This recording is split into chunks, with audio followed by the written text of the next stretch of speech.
Assalamualaikum warahmatullahi wabarakatuh. Yang terhormat Ibu Eni Endriati selaku dosen pembimbing mata kuliah Pendidikan Agama Islam dan rekan-rekan mahasiswa yang saya banggakan. Puji syukur marilah kita panjatkan kehadirat Allah Subhanahu wa taala yang telah memberikan nikmat serta hidayahnya kepada kita semua. Salawat serta salam semoga tetap dilimpahkan kepada junjungan Nabi kita Muhammad SAW. Sebelumnya, perkenalkan nama saya Ramadan Saka. Saya Zulia Devi Ananta. Saya Lailatul Maghfirah. Saya Novia Anissa Safitri.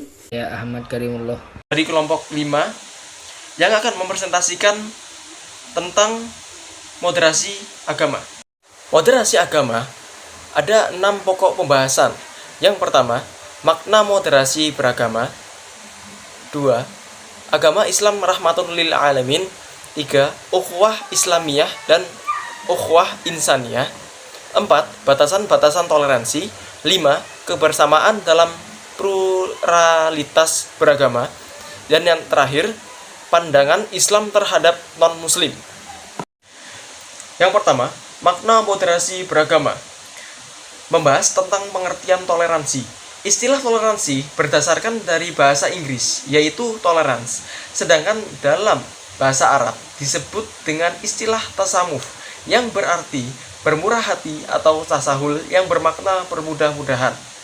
Sementara kata kerukunan dalam Kamus Besar Bahasa Indonesia yang diterbitkan oleh Departemen Pendidikan dan Kebudayaan diartikan sebagai hidup dalam bersama masyarakat melalui kesatuan hati dan bersepakat untuk tak menciptakan perselisihan dan pertengkaran.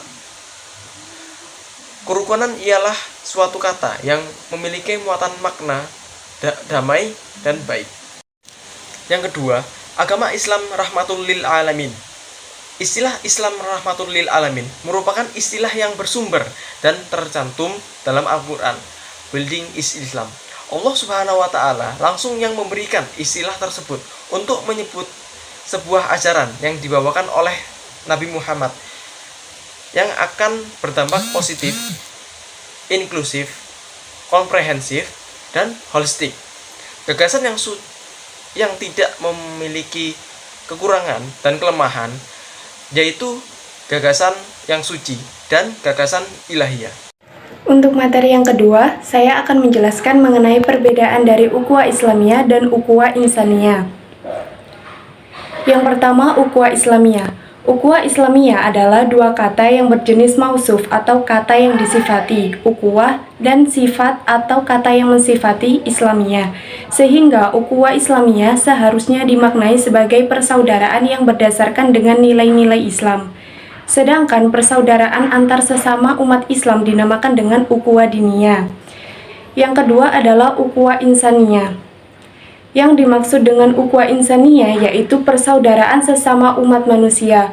Manusia mempunyai motivasi dalam menciptakan iklim persaudaraan hakiki dan berkembang atas dasar rasa kemanusiaan yang bersifat universal. Seluruh manusia di dunia adalah bersaudara. Ayat yang menjadi dasar dari ukhuwah seperti ini adalah antara lain lanjutan dari Quran Surat Al-Hujurat ayat 10. Dalam hal ini ayat 11 yang memiliki munasabah dengan ayat 10 tadi. Baik, saya akan menjelaskan tentang poin keempat dan yang kelima. Nah, untuk poin yang keempat yaitu batasan-batasan toleransi.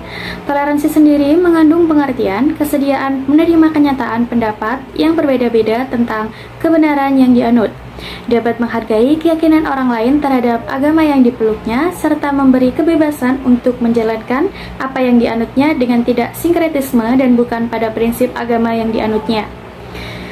Toleransi antar umat beragama dapat kita wujudkan dalam bentuk-bentuk seperti yang akan saya sebutkan.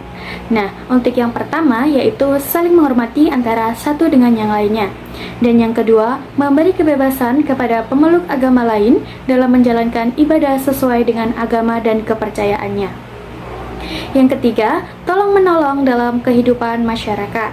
Nah, untuk yang keempat, berteman tanpa membedakan kepercayaan dan agama. Selanjutnya untuk poin kelima ada kebersamaan dalam pluralitas beragama.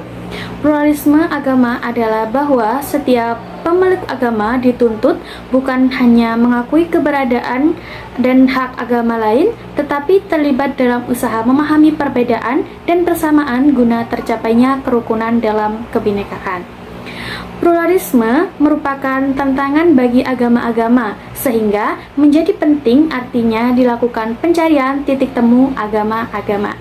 Sekian dari saya, akan diteruskan oleh rekan saya. 6. Pandangan Islam terhadap non-Muslim. Dalam pandangan Islam, yang membedakan seorang Muslim dengan non-Muslim adalah akidahnya yang termanifestasikan dengan memeluk agama Islam. Perbedaan akidah merupakan perbedaan yang fundamental bagi Islam, sehingga menjadikan Islam tidak mentolerir secara teologis bahwa agama-agama lain sama dengan Islam. Dalam Al-Quran, non-Muslim disebut sebagai kafir. Hal ini dikarenakan mereka tidak beriman kepada Allah dan Rasul-Nya. Kata kafir sendiri secara bahasa berarti menutupi sesuatu, melepaskan diri, menghapus atau menyembunyikan kebaikan yang telah diterima. Dan dari segi akidah, kafir berarti kehilangan iman. Para ulama fikih mengklasifikasikan non-Muslim menjadi dua kelompok, yaitu Ahl al-Harb dan Ahl al-Ahad. Pembagian ini berdasarkan firman Allah surat Al-Mumtahanah ayat 8-9. Ahl al-Harb adalah golongan orang-orang kafir yang memerangi atau terlibat peperangan dengan kaum muslim. Kali ini saya akan menunjukkan dari Mbak Novi. Sementara merupakan orang-orang non-muslim yang bersikap baik, menjalin hubungan yang harmonis terhadap kaum muslim, dan tidak terlibat dalam memusuhi mereka. Quotes, Allah menguji kita dengan suatu yang kita cintai, maka jangan berlebihan saat mencintainya, agar saat sedih engkau tidak berlebihan. Hidup kesepian tanpa kekasih. Cukup sekian dan terima kasih. Assalamualaikum warahmatullahi wabarakatuh.